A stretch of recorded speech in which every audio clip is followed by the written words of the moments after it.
Todo mundo tem um sotaque. Sotaque em inglês é accent.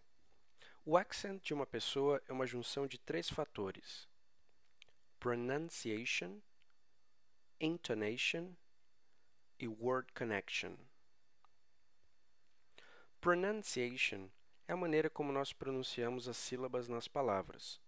O britânico diria water, o americano water e muitos estrangeiros water.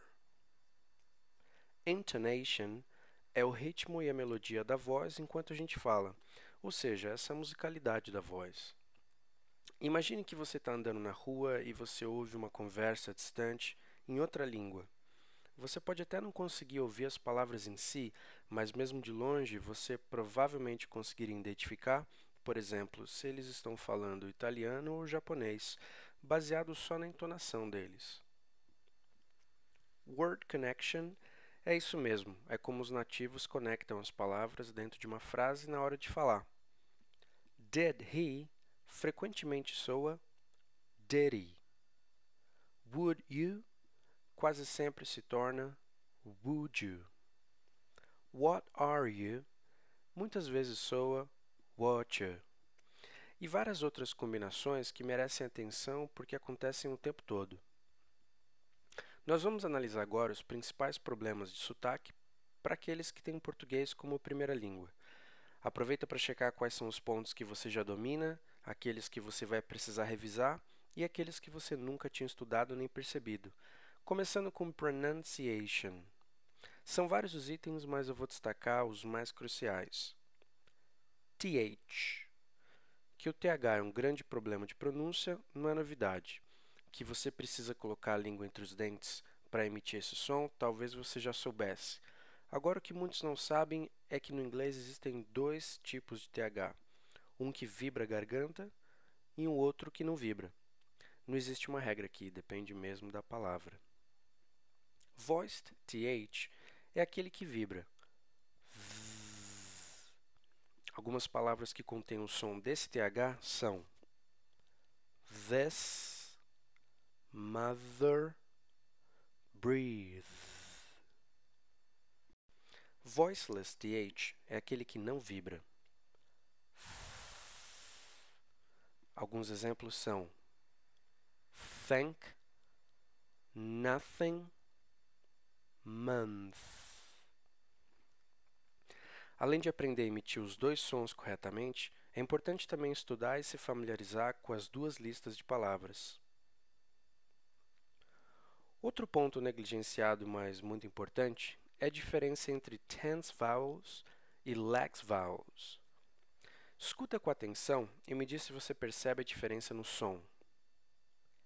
Eat, it. I eat it.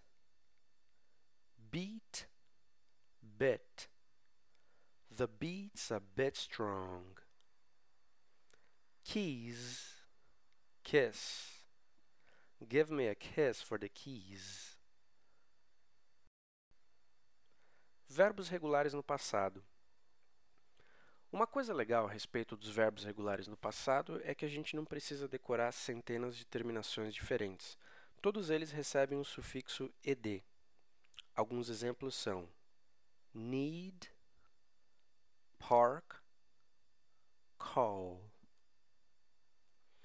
O que pode complicar as coisas é o fato desse sufixo, ed, ter três pronúncias diferentes, dependendo da terminação original do verbo. Se no presente o verbo termina com T ou D, a pronúncia dele no passado é uma. Se o verbo termina com S, SH, CH, K, P ou F, a pronúncia é outra e também existe uma terceira pronúncia do ED para todos os outros verbos, aqueles que no presente terminam com qualquer outra letra que eu ainda não mencionei. Compare os sons. Parked, parked. Called, called. No começo pode até não parecer, mas depois que você começa a prestar atenção, você percebe uma diferença enorme de pronúncia entre o escrito e o que é de fato falado. Além desses três tópicos principais, Existem vários fenômenos interessantes que recebem maior ou menor grau de atenção. Alguns exemplos no inglês americano são sudden é pronunciado sudden. Mountain é pronunciado mountain. E certain é certain. Eles usam um som nasal.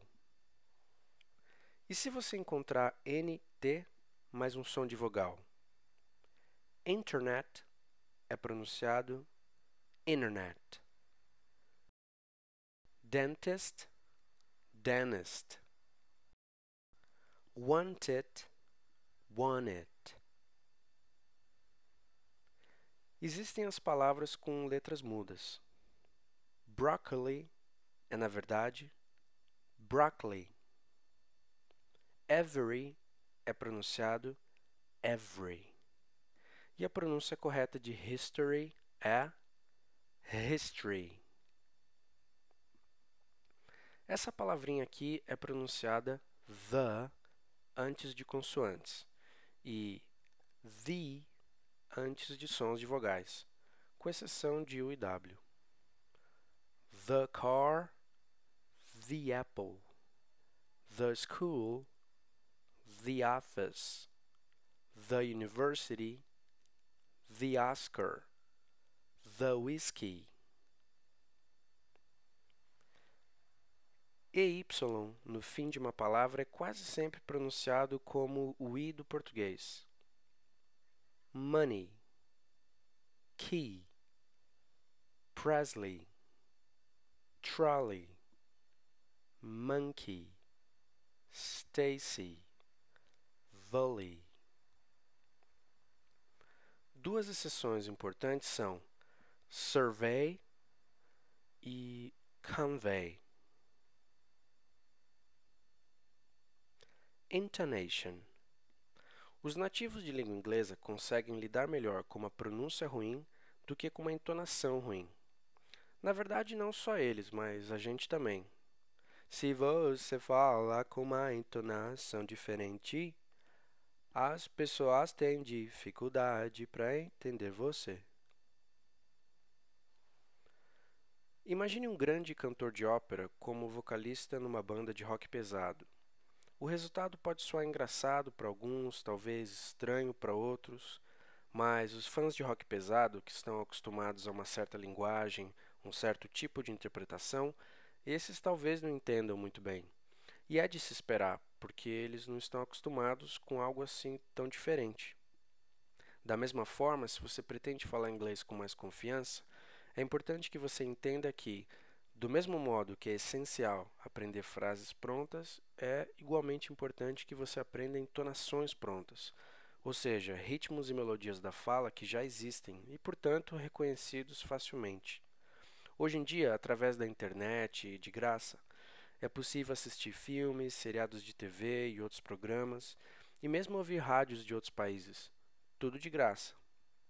Quando você começa a fazer isso com frequência, você começa a se familiarizar ao jeito deles de falar, inclusive porque os nativos de língua inglesa costumam repetir essas mesmas entonações o tempo todo. Uma das chaves para o sucesso é prestar atenção e tentar reproduzir esse jeito de falar, da mesma forma que um papagaio imita os sons e as frases que ouve no dia a dia. Mas prestar atenção em que exatamente? Por exemplo, enfatizar as palavras ou sílabas erradas nas frases é um dos erros mais comuns que a gente comete, mudando às vezes o significado do que queremos dizer sem sequer perceber. Um English teacher ensina inglês, enquanto que um English teacher refere-se a um professor que vem da Inglaterra. He's an English teacher. He's an English teacher. A White House é uma casa branca qualquer. Já o White House é onde mora o presidente americano. I want to live in a White House. I want to visit the White House. Você acha que palavras com mais de uma pronúncia existem? Record ou record? Permit ou permit? Contract ou contract. Todas as opções são corretas, mas elas são usadas em momentos diferentes. Word connection. Você acha que ele está aqui? Você acha que ele está aqui? Você acha que ele está aqui? Você acha que ele está aqui? Em português, nós conectamos as palavras o tempo todo desde a infância. Isso porque fica mais fácil falar dessa forma. É como se as frases fluíssem mais facilmente. É fato, leva um tempo para a gente conseguir conectar um bom número de palavras em inglês. E até que a gente consiga, as palavras acabam saindo meio desconectadas umas das outras. Mas não se preocupe se você não conseguir fazer todas as conexões possíveis como um nativo faria. Na verdade, você pode começar pelas conexões mais comuns, e o seu inglês já vai apresentar resultados muito interessantes num período curto de tempo. E você, claro, continua aumentando o seu repertório de conexões ao longo da vida. Importante: não pense que o seu accent é ruim. O seu sotaque é no máximo diferente daquilo que já é considerado padrão em inglês.